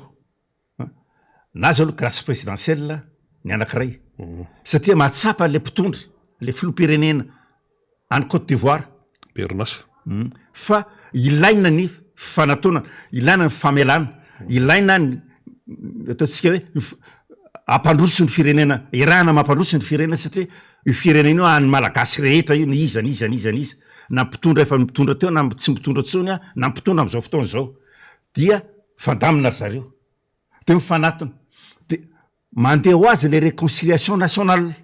mandeha ho azy le fampiavanana ny mponina samy mponina, mandeha ho azy le fampiavanana ny olona tsy mitovy firekevitra. Marina fa io tsy misy foana hoe mpanoratra sy mitondra fa zao le démocratie ny tena mitondra azy sy mifandeferana ny tena mitondra azy de maninona zao milamina ry zao inona tsy tokony ataon'ny mpitondra am'izao fotoana zao tarihan'ny Andriamatoa Andry Rajoelina zany tena ohatra fakatahaka mihitsy zany ny fitondrasana firenena mitehaka bravo tolotolo ny firenena zao tontolo zao tamin'ny zatra nataon'izy roalary io na mivahoaka raha nanaraka vaovao tsika fa tena niaklame mihitsy le vahoaka na le vahoaka raha tonga de avy hatrany de tsy nieritreritry za miaraka am'ty ndra za miaraka am'ty fa tonga de ohatran'izao zay zatra tokony ataon'ny eto Madagasikara ka le démocratie zany miainga amin'ny fihetsika io fa tsy mivava na fa tsy arambelatsy ary ny saina mitondra an'io fa tsy mifo. Zany hoe ianao zany mandinika mitondra firenena ianao de mandinika hoe ahoana ny tokony astable anao aloha zay le stabilité politique eo amin'le mpitondra satria tsy misy mihitsy zavatra mandroso firenena mandroso raha vao misy instabilité politique. Bakaka ihany ny tenen'ny filoham-pirenena niona tamin'ny vondrona européenne izy tamin'ny herinandro iny tsy misy crise osy fa mila stabilité hoe matoa zany ianao miteny hoe tsy misy ny stabilité de misy zavatra tsy mety zany, misy korotana zany eto io igny korotana tsy voatery hoe ho antsika namana reny sy ho antsika mpanaraka ny miara-manontsy tsy voatery hoe misy korotana tsy zay le stabilité na tsy zay koa le tsy zay natao instabilité fa ny instabilité de fiainan'ny olona andavanandro miaina tsara de instabilité politique zany marina fa misy social zany raha vavetsika mahititra resaka social fa instabilité zay de ao anatin'izay ka rehefa mikorotana ny fiainan'ny vahoaka ny fiainan'ny eto Madagasikara nge ny olona isam-batan'olona tsy atokantrano mikorotana namana riny satria na ny atony be tabe ny zavatra famaofao ka tiako tenena resako za tsy mifidy anao fa eo anao de zay zany ny zavatra misy aloha fa zatra teneko anao Andriamatoa filohan'ny mitondra ny firenena zao fotoana zao verena lalana atsao démocratie io avy alao alalaka ny olona no hevitra raha tianao ny ilaminina ny fitondranao satria mba zavatra inona igny na ao aminareo samy anao nge fa tsy mandeha latsi tanana akory fa mikorotana ny tiako tenenina zay ara de fa misy instabilité morale, misy instabilité politique, misy instabilité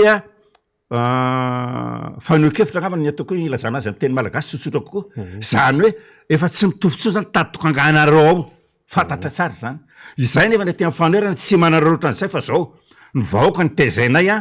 anaraka ny rafitra démocratique. Ina le rafitra démocratique de mazava ho azy manao hevitra ny toerana zay tokony hanaovana azy zay azahoana lalana fa eo nge mbola veriko ihany ty za matetika rehefa miakatra de miteny eny ty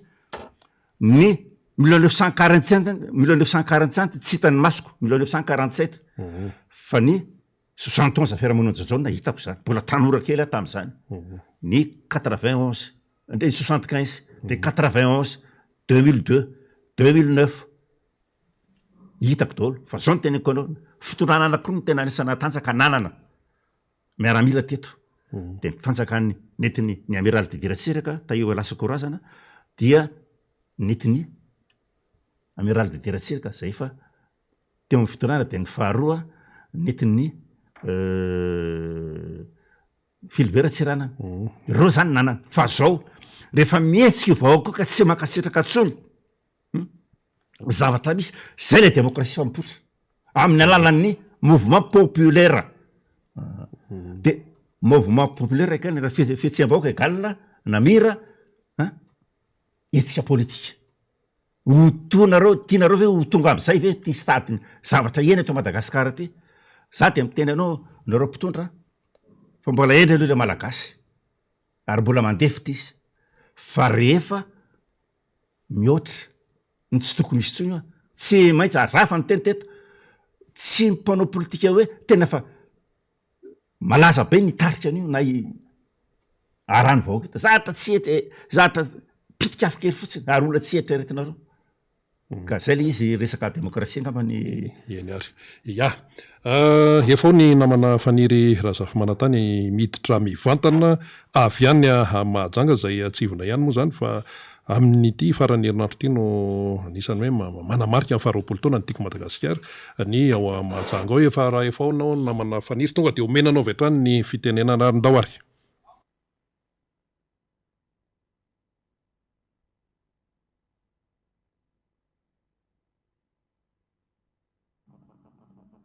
Miaraba ny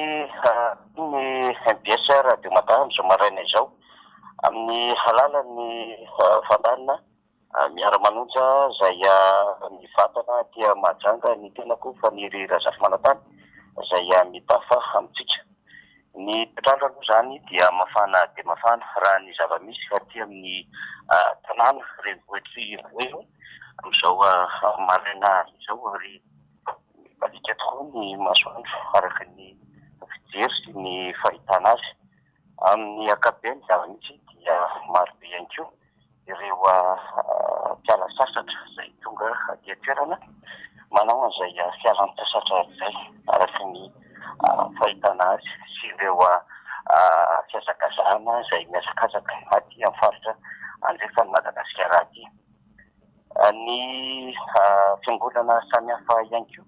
raha ny fahitana io maraina io dia betsaka ny manao fandaminana ho any aty mahajanga ka misy ireo manao lasy, misy ireo manao fisitahana araka ny fahafantarantsika, dia misy ihany koa ireo manao zaika be zany tahaka ny fiangonana Luterana. Ny endriky ny fialan-tsasatra sy ireo asa manandraikitra samihafa raha sy ny eo anivon'ny fiangonana zany resantsika izany fa amin'ny ankapobeny koa dia tarafana ny zava-misy fa miezaka mampifaritena ary miezaka mitondra amin'izay tsara ho fantatra amin'ny fikarakarana ny lafin'ny vatana izay, ny saina izay, miala mirotoroto mahazatra ny malakasaka miazakazaka misitaka zany ho any any mirenivohitra makaty andrefana, ny any avaratra makaty andrefana, ny any atsinanana makaty andrefana fatsilasa-danja ihany koa. Ny any amin'ireo faritra samihafa izay miezaka miala amin'ny mahazatra ho isika ka mety mamonjy toeran-kafa ankoatra ny aty Mahajanga, ankoatra ny aty Mahajanga izany. Ny anamarintsika ny adefitra samihafa izany ao anatin'izao fanehoan-kevitra maraina izao ao anatin'ity fidirana vatanty na Rabe Mananjara izay isorana aloha naheno tsara ny fanehoan-kevitra député Bokosy Totso Andriamampandry ny tenako teo petraka sy mitombina tsara hatrany ilay famakafakana, fandalinana, fanadidina ny zava-misy amin'ny ankapobeny ho an'ny fiainan'ny firenena ka isorana ny sovamoaka izay atao anatin'ny miara-manonja MBS radio Madà izany fa ny zava-misy tiatsika hitondrana fanamariana Rina Rabe Mananjara dia andrasana zany io fotoana izao ny fahatongava amin'ny loha nasionaly ny antokotiko Madagasikara satria raha ny fandara fotoana samihafa manomboka rampitso no hanatanterahana ny fankalazana ny faharoapolo taona ny antoko tiko Madagasikara fankalazana izay nanomboka tany Antananarivo izy io ary dia hotoizana aty amin'ny renivohitry faritry Voelo. Ny fampiratiana an'ireo rakitra samihafa mirakitra ny tantaran'ny antoko, mirakitra ny tantaran'ny filoha nasionalin'ny antoko sy ireo diavin'ny antoko nandritra izay roapolo taona izay indrindra indrindra ny vanim-potoana ny tantana izany antoko tiko Madagasikara izany ny firenena no rampy amin'izany sary izany. Ankoatr'izay ihany koa dia misy ireo firenena izay mety hoe lalan-jotra sy lalan-kevitry ny antoko tiko Madagasikara zany amin'izao fanitsahana ny roapolo taona vaovao izay ka ao anatin'izay fampirantiana izay no hitondrana ireo lafim-panazavana samihafa zany. Efa anty atoerana ireo solombavambaoka ao anatin'ny antoko tiko Madagasikara, anty atoerana ihany koa ireo tia mazoka izay anisany namolavola izany antoko tiako Madagasikara izany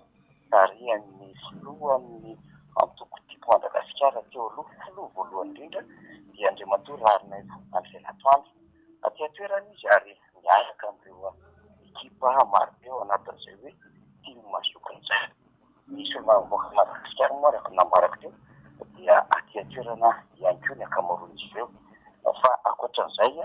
misy olon-tena ny politika ihany koa dia efa manao ny fikarakarana samihafa amin'izay antoko tiako Madagasikara izay ao anatin'ny fankalazany izao faharoapolo taona ny antoko izao. Efa mipetrapetraka ny lamina ho an'ny fanomanana nataon'ireo komity mpanomana dia hifotony raha ny fandaminana sy ny fifampiresana izay natao tamin'izy ireo nanomboka tamin'io maraina io zany ka ato amin'ny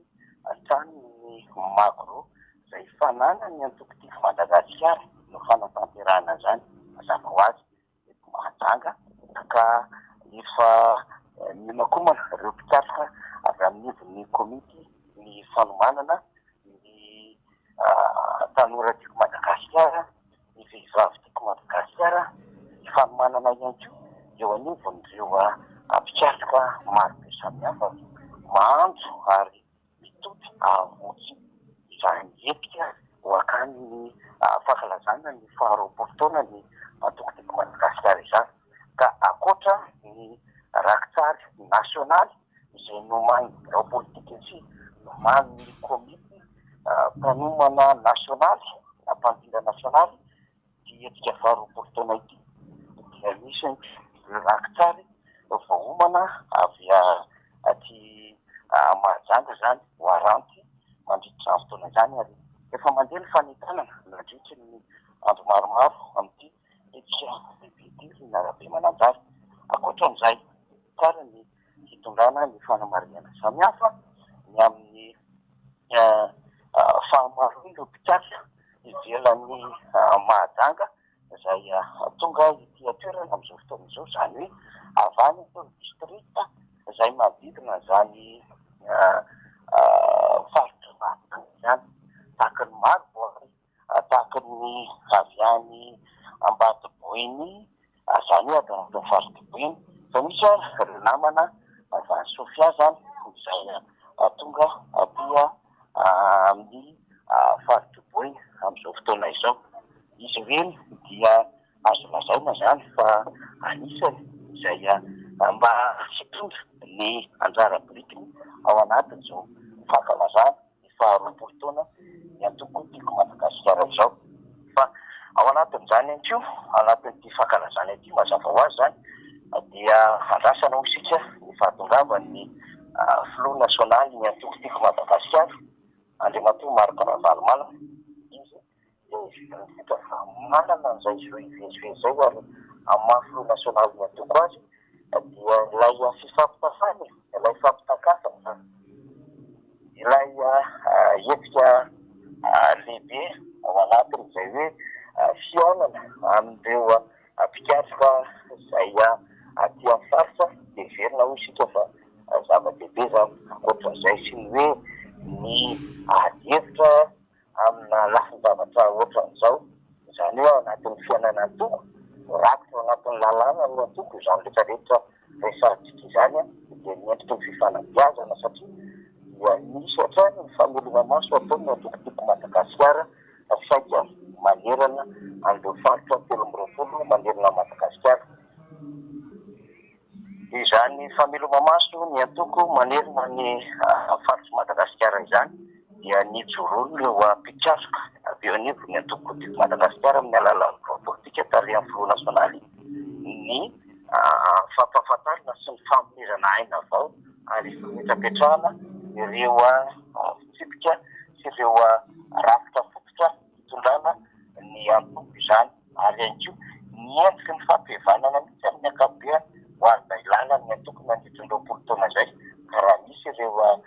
vitsivitsy ezika raha misy ireo mety hoe hevitra somary ny fanipaka na ny fandona na ny fotoana vanim-potoana dia fotoana fandavonana izany satria tsy maintsy anatin'ny endrika izay hoe fihavanana izay sy ny fametrahana ho zava-ny firenena ka miainga avy any amin'ny fiainan'ny any tokoa no natao ny antoko-tena ho vaingo angara zany ny redynamisation rehetra izany resantsika izany. Izay no azo lazaina fa amin'ny ny eto ao anatin'izao fampidirina aloha zany andrikan'izay minitra vitsivitsy izay resantsika izay. Tsara moa ny manamarika fa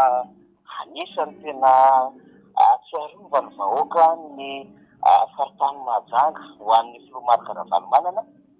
satria rehefa miresaka zava-bitika ao anatin'izay hoe ny tantanana ny firenena teo amin'ny vanim-potoana nitondrany filomarika Ravalomanana izany teo anelanela ny taona 2010 nakaty amin'ny taona 2010 faraparany izay nisan'ny fanokana fanjakana dia tsara ny vahoaka ny Mahajanga sara fa anisany misitraka ny fanamboarana ny banky centrale ny vahoaka ny Mahajanga tamin'ny fitondrany filomarika Ravalomanana. Indrindra ihany koa tsy adinony rehetra ny hoe nahavitana sy nahazoana tsara tarehy ny bord de la mer zany na ny sisiny ranomasina. Teo akio ny bazary telo lehibe taty amin'izany fahatoboeny izany renivohitoboeny dia ny bazary Tsaramaroso, ny bazary Mahabibo, ny bazary Marolaka dia avy amin'ny filomarika Ravalomanana koa izany Rina Rabe Mananjara. Ary ny lalana reny 54 izay hoe eny amin'ny Bone zany miazo ny aéroportna Morviny dia ny filomarika Ravalomanana no nanao izany saingy efa ratsy dia ratsy mihitsy zany amin'izao fotoana izao. Ny lalana moske zany isaky ny zoma dia ny filomarika Ravalomanana no nanao izany. Ny lalana rond-point izay afantatry ny rehetra moa zany asa ny amin'ny galana Manjariso any dia président Ravalomanana no nanao an'izany. Ny complexe mère enfant hôpital be Nandrova dia tamin'ny andro ny président Marc Ravalomanana sy ny fizarana kit scolaire maro be raha ohatra ka foto-drafitrasa sy ireo hoe tena fanampiana ny vahoaka nandrany fahatany Mahajanga sy hoe renivohitry fahatsoboany nataon'ny président Marc Ravalomanana. Ny mbola zava-bita teto an-drenivohitra izay resantsika izay fa ho an'ny hoe lalam-pirenena nakaty Mahajanga ho an'ireo hoe tosika ho an'ny fiainana ara-sosialy vahoaka sy ny fitsonjovana ny fiainana vahoaka amin'ny ankapobeny dia anisany napetraky ny filomarika Ravalomanana ho vaingo andrarà tamin'ny fotoanany tantanany ny firenena izany. Tena amin'izay rehetra le dia miveriverina ambavany rehetra izany hoe bazary Tsaramaroso, Mahabibo, Marolaka, ny lalana reny 54 efa resantsika teo fa tena fototra tanteraka ankehitriny izany hoe miazo ny aéroportna Morviny dia faharoany rehetra marobe dia marobe. Fa izay moa zany endrika ny fandaharam-potoana manomboka rapito sabotsy mitoy alahady alatsinainy fakan'izany fa roapolo taona ny antoko Madagasikara aty Mahajanga Rina Rabe Mananjara. Toizana ihany ny fanazavana satria ny vaovao zany izay hitondransika amin'izay fanadiadiana amin'ny maraina ity namana Rina Rabe Mananjara dia makasika indrindra ilay vaovao izay miparitaka zany izay fantatsika moa zany fa dia hoe ny teo anivon'ny firenena mikambana latsana ho an'ny firenena mikambana ho an'ny resaka organisation mahakasika indrindra ny tontolo ny ara-indostria zany dia voalaza fa misy ny fanomezana izay trophée na loka izay. Ny ratona eo anivon'ny firenena mikambana isika no manatanteraka izany ary mametraka zany ho vaingo andrara zany ny amin'ny hoe ireto misy firenena araky ny nambaran'izy ireo. Io moa zany dia ho an'ireo firenena afrikana raha ny fantatra zany ka mba voasokajy ao anatin'ny Madagasikara izay hoe anisany handray na hoe nandray izany loka trophée zany. Io trophée io dia nambara fa tompon-daka amin'izany amina resaka famoronana orinasa ara-industrial na amin'ny lafiny indostria Madagasikara tamin'ny alalan'ny Ngafloa Rajoelina izany.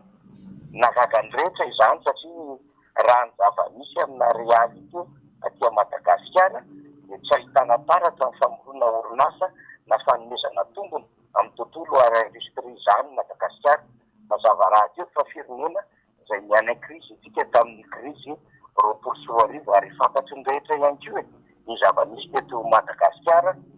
aoriana izay krizy izay fa betsaka ireo orinasa izay tsy niarina mihitsy vokatra izany krizy ara-toekarena izany ary nitarika krizy ara-sosialy sy ara-politika izay mbola lova itsika sy ainantsika ankehitriny. Ka raha miresaka ny amin'ny hoe champion amin'ny industrialisation ny filoham-pirenena dia na ny rehetra ho an'ny mpanohana ny fitondrampakana gaga sy talanjana hoe indostria inona ary rehefa mijery ny fanohan-kevitra samihafa hoe inona le indostria izay hoe atsangana ohatrany tsy mahita an'izany rehetra ary na izy nandray an'izany mety ho trophée izany ara mety ho gaga ihany. Dia misy indray moa nova miadefika teo amin'ny hoe manana vina momba izay lafiny famokarana na fanaovana ny resaka industrialisation izay ny fitondram-panjakana ka antony ve na atonga izany fa amin'ny ankapobeny aloha raha miresaka izany hoe tompon-daka na trophée izany dia misy zavatra mitangana na misy zavatra azo tsapahitanana sy hitany rehetra izany fa izay ny tenenantsika anatin'ny adefika hoe na ny mpanohana an'ilay fitondram-panjakana raha sahirana miteny hoe indostria inona ary moa sy fametrahana vina ara-industrialy inona moa izany no azo sokajina n'ilay fitondram-panjakana ao anatin'izany adefitra izay hoe filohan'ny repoblika izay. Hatreto aloha tany amin'ny tetezamitatany dia mieritreritra hoe anangana resaka izinana cimenterie, anangana an'ireo orinasa izay heverina fa hanao famokarana ny resaka panneau solaire sy ireo orinasa marobe kanefa dia tsy misy izany. Taty aoriana indray dia ny tombondray izany fampanantenana nataon'ny filoha izany ny amin'ny hanangana orinasa izay hanao etanol zany ao anatin'izay hoe orinasa mahakasika indrindra ny energie renouvelable zany. Vato fototra no napetraka tany Andilobe tany fa tsy misy toen'izany ary eritreretina fa nivadio front républicain no manao izany amin'ny alalan'ny association zany. Teoriana ihany koa dia mitombo ireo fampanantenana amin'ny alalan'ny hoe hanangana industrie izay mpanao sy mpanambatra fiarakodia samina moto kodiaran-droa Madagasikara kanefa dia tsy tapotra vitany farany izany rehetrarehetra izany. Ny industrie izay efa miparitety izany amin'ny alalan'ireo orinasa vaventy tahaka ny Serita, ny Rio Tinto na ny Ambatovy na ireo orinasa samihafa tahaka ny hoe Bastoliara dia mbola manahirana be ny ihany ary misy amin'izy industrialisation ny fanjakana izay. Indrindra raha ohatra ka mijery zava-misy any Atsimonotsy isika dia ny resaka koba izany no hoe orinasa atsangana kanefa tsy mbola midina ara-dalàna ary raha mijery ireo lafin'ny orinasa izay notokana ny filohan'ny repoblika dia tsy orinasa fanjakana mihitsy fa orinasa tsy miakana tahaka n'ilay orinasa mpanao avantazy na famonoana akoho ohatra eny amin'ny district Ambohidratrimo tahaka n'ireo orinasa samihafa izay mety manana endrika fiaraha-miasa amin'ireo sehatra tsy miankina na ny lalana izany tahaka ny tany Antsirabe miaraka tamin'ny Stara reny rehetrarehetra hoe etsika ilazana ny amin'ny hoe tsy misy ary ny fanjakana tsy nahavita nanangana orinasa ary tsy nahavita nanosika an'izany raha teo koa amin'ny sehatra tsy miankina ka ny fahitana na ny zavatra ohatran'izao dia ridicule ihany izy satria na zareo mpanohana ara dia mampanohana zay dia tsy maintsy manao ny communication manao merci président ary miteny an'ilay hoe alefa président kanefa rehefa minandro iny adefitra dia tsy mahita akory amin'izany lafin-zavatra izay resantsika izany. Ny tontolon'ny indostria nefa dia zava-dehibe mihitsy ho amin'ny fahadiana orinasa rehefa ela mihitsy no miteny amin'ny resaka industrialisation. Eto amin'ity aloha izany dia sarotra mihitsy ny ahafahana manangana orinasa lehibe lafiny ara-industrialy ny anton'izany resantsika izany dia tsy mahatosika mihitsy ny herinaratra ho an'ny eto Madagasikara satria ny resaka industrialisation dia miainga indrindra amin'ny alalan'ny angovo. Ny angovo izay mbola miodina eto Madagasikara aloha amin'izao fotoana izao, izay 5,1 isan-jaton'ny vahoaka malagasy no misitraka azy, dia angovo amin'ny alalan'ny rano sy amin'ny alalan'ny termika izany hoe gropy mandeha amin'ny gazoaly. Ny délestage nefa dia mamely mihitsy eto Madagasikara, ary izay ny antsika ilazana ny hoe sarotra ny fananganana usine lehibe, ary misy aza dia monina amin'ireo orinasa ka mieritreritra ny anakatona an'izany orinasa izany na manomboka misitaka tsikelikely amin'ny Madagasikara. Eo aloha izany amin'ny hoe sarotra ny fomba fampiasam-bola zany, garantie ny investissement sy ny investisseur, fa ny resaka capitaux ihany koa na reny vola ampiasaina dia tsy maro-toerana ho an'ny eto Madagasikara satria ny fitotongana ny vola ariary mihoatra an'ireo vola vahiny dia manahirana, fa ny fomba fiasan'ireo administration eto Madagasikara ihany koa dia mitady an'izay tsy fahatomombana ny fomba fametrahana ny fampiasam-bola eto Madagasikara izay. Sy efa nresahantsika teo ny resaka angovo izany satria herinaratra mamokatra izany. Ka raha misy izay no teny amin'ny hoe anao angovo azo avy amin'ny herin'ny masoandro dia mbola mila fotoana be ny fanatanterahana izany, ary izany rehetra izany dia tena mbola hikaroana volana maromaro ho ahafahana manosika, ary mitovy ny herinaratra azo avy amin'ny rano, azo avy amin'ny gropy, azo avy amin'ny herin'ny masoandro izany. Samihafa izany resahantsika izany, ary resaka indray ny fampiasana le hoe gropy samihafa izay ahafahana manangana an'ireny indostria na manosika azy ireny, dia fantatsika fa lafo dia lafo ny solika eto Madagasikara, ka sarosarotra ihany ny fampiasam-bola amin'izay mety hoentana ahodina sy orinasa-tsangana eto Madagasikara raha ohatra izany ka tsy matosika ny famatsiana ny solika. Ny korotana ny famatsiana ny solika na ny gazoaly na ny lasantsy amin'izao fotoana izao, na dia izany fotsiny azy dia manan-korotana ihany koa amin'ny fomba fananganana orinasa. Tena komplexa be zany araka ny fomba fiteny azy ny fananganana orinasa eto Madagasikara, ary izany dia fanadihadiana tsotra fohy kanefa mitondra fandalinana ho an'ny tsirairay ny amin'ny hoe sarotra dia sarotra manangana orinasa eto Madagasikara raha tsy misy antoka mazava amin'izay endriky ny famatsiam-bola izay, sy indrindra efa dia ny tontolo ny angovo izany. Dia miverina amin'izay tsika amin'ny anatin'ny adihevitra voalohany ity hoe inona moa izany ity hoe champion ny industrialisation ity, ny filoham-pirenena izany dia me ihany rehetra sady gaga sy talanjona ny amin'ny hoe sehatra taiza sy lafiny zavatra manahoana ny nanasokajina azy. Ary sao dia mipatsidy raha fa olo-kafa no heverina fa namolavola izay mety hoe vina na paikady amin'ny tontolo ny lafiny indostria izany. Apetraka daholo izany fanontaniana izany satria mahavalalana mety isy teny amin'ny hoe ka ny teo anivo ny firenena mitiavana idea 3 sa 2 moa no namaritra izany, kanefa na izany na tsy izany aza dia tsy mitovy antranga mihitsy any Afrika Atsimo satria milahatra amin'ny filopirenena ao anatin'izany mankony i Cyril Ramaphosa izay filopirenena any Afrika Atsimo, Uhuru Kenyatta izay filoha any Kenya, i Tshisekedi ny filohan'ny Ghana, ny filohan'ny Senegal, Macky Sall, izany rehetrarehetra resahantsika izany dia firenena afrikana efa tena ao anatin'ny miditra amin'ilay jadona ary tsara daholo ny PIB ary mahavelom-bolo izay fiakarany miaraka-rena izay sy ny vola miditra isan-tan'olona any amin'ireo firenena afrikana ireo. Raha mihoatra sy minahatra izany amin'ny Madagasikara dia gaga sy talanjona ihany isika ny amin'ny hoe anky fa re misy an'izany ve eto Madagasikara amin'izay famoronana orinasa izany. Ka raha ohatra izy moa tadiavina ho an'ny isam-pokotany, isaky ny commune, isaky ny district, isaky ny faritra dia sarotra ny ahitana an'izany. Ny orinasa moa izany izay lazainy fitondram-panjakana hoe tany-ketsa industrie na tany-ketsa industrialy dia mbola tsy ahitana taratra an'izany. Angambany raha misy dia misy isika dia orinasa raina ro no mba miezaka amin'izao fotoana izao mba manokatra ny orinasany amin'ny lafo siramamy sy ny lafo menaka. Raha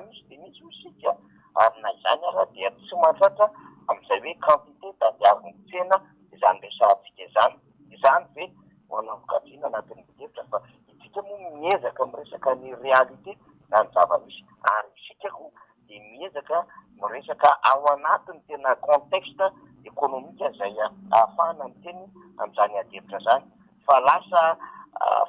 fahalimbatana izy ary ho an'le nandray azy ary mety sy gaga sy talanjona eny fa naninona moa zany nahazo trophée kanefa izao ny zava-misy eto Madagasikara tokony mba hifanatsahana zany amin'ilay zavatra iainana sy hita etỳ Madagasikara izany fanomezana trophée zany isika koa tsy mitondra fanakanana be fahatany amin'ny hoe izy ary efa mba nahazo sy nandray izany sy ny hoe voninahitry ny firenena zany tsy ary mitondrantsika ny adevitra fa miezaka foana tsika mijery ny realite eto amin'ny firenena izany dia samy mba mahatsapa kosa amin'ny rehetra izay apetraka ny fitondram-panjakana ary manome antoka ny fomba famatsim-bola sy fiatomana ny renivola eto Madagasikara no mahatonga izany rehetrarehetra izany ka hametrahantsika ny amin'ny hoe fa dia inona loatra karazan'inona loatra ny safidy nahatonga an'izany adevitra izay resahan'ny nivon'ny sampany firenena mitiavana namen'izany trophée ho an'ny filoha tany venina Autriche izany izay no mahakasika izany fa io moa ho hitantsika daholo sy mivoaka any amin'ny ampahany sy amin'ny akapobeany eny ihany no marina amin'ny tony raha itony fa tsy azo verina hoe diversion mahomby na tsy azo verina ihany koa hoe zany no andrebirebenany malagasy anatin'izao fahampiain'izao fa na misy ary zany adevitra zany dia fantatsika filaharam-bary be tsy fakahitana mihitsiny atao Antananarivo renivohitra atao fantatsika ihany koa ny olana ateraka mbola fitokonana etseroa tsy fahazonany karama ary manionasa izay verina fa tena miainga sy miodina ara dia tsy manome antoka ho amin'ny mpiasa hivelomana intsony tahaka ny mahazo mpiasa ny secrena ny mpiasa ny croma ny mpiasa eo anivon'ny knapsa ny FMF io misy olana maro samihafa amin'izao fotoana izao ny era Madagasikara mijery maty resahana intsony izay kely rehetra mba niarina sy nanana ny lazany sy nametraka ny tantarany teto Madagasikara dia mitarika fahampitena sy mitarika tsy fahatomombanana eo amin'ny fikarakarana an'izany hoe sy atrasany ariana izany ary tsy azo lazaina fa tena mahavelona sy manome antoka an'ireo mpiasa ho any satria lasa mpiasa malagasy mangataka zany sy miany fitserana sisa no misy eto Madagasikara dia hitantsika ny zava-misy tany Antsiranana satria mangataka miany fitserana nanao téléthone ny mpiasa ny secreny ka raha mijery an'izany tsy hoe inona moa no vina ara-industrialy sy hoe vina ara-pampansoana ka ahafahan'ireo vahoaka zany mahazo antoka fa tena hoe miasa ny tsara-karaza ny fitondram-panjakana fa eo amin'ny sehatra iraisam-pirenena dia izay no fomba fijery izay veritsika moa zany fa azo hevitra tsara mihitsy zany rehetrarehetra izany dia veritsika mifanontaniana hoe iza no namolabola na andefa mitetika asa ka mety nahatonga an'izany na iza no miketrika izany ka nahazo ny Madagasikara zany dia apetratsika ho varaim-pantatra zany na dia miezaka mahafatapantatra amin'ny lafiny document samihafa isika sy ny loharam-baovao samihafa zany zay ny amin'izay fa ny fivoarana rao isika dia mitodika amin'ny hoe miendriky ny fahafahana maneho hevitra zany sy miendrika izay hoe fahafahany rehetra mba mitondra ny fiainany atokany kapobeany araka ny tokony izay dia andrasana zany izay zavatra hitranga dia amin'anjanga engany eka mba ho afaka ny somatsara ny atokotiko Madagasikara ampalaza izay fotoana ary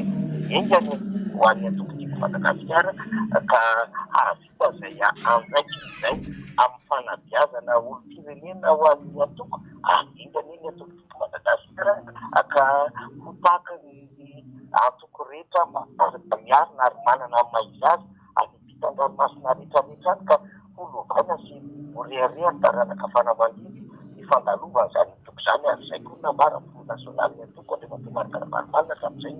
hoe ho antoko lovanjafy izy ary hitondra fampandrosoana ho an'ny firenena ka ny fankalazana ny faharoapolo taona izay tetry faritra antoko politika izay hanao fotsiny izay azona fahefana ka hamotika firenena ary manao izay ampanana azy manao izay mahapetipety ny piray antoko mpiara-misosy anatin'izany androkrina fa tsy mitondra mihitsy fahatsarana ho amin'ny firenena fa iny fanohatra raha dia mifampitena ho amin'ny firenena ny zava-misy ingany eo isika ka tena mba ho tonga amin'izany lafin-javatra izany satria izany raha teo no antony sy mampirovovo ireo mpikafoka marobe tsy ao anatin'izany atoko izany fandresendaratra ny amin'ny fijoroana ny fitiavan-tanindrazana sy amin'ny hoe ny vahoaka aloha vao ireo vahiny ny vahoaka aloha malagasy izay vao mpitondra fanjakana ary mba tena izay elanelana misy izay ny amin'ny hoe tsy mpitondra fanjakana mpanan-karembe ary vahoaka mahantra ntsony misy eto fa mba mpitondra fanjakana izay manefoefo ary vahoaka manan-karena izany ny tanjony rehetra ny atokotiko Madagasikara dia mbola mipetraka foana anatin'ny hoe manana viana ho an'ny fitiavan-tanindrazana ary manana viana ho amin'ny fanavotana ity Madagasikara ity takon'izay fa nijoroany tany amin'ny taona 2022 mbola mijoro izy 2022 dia ireo rehetra ireo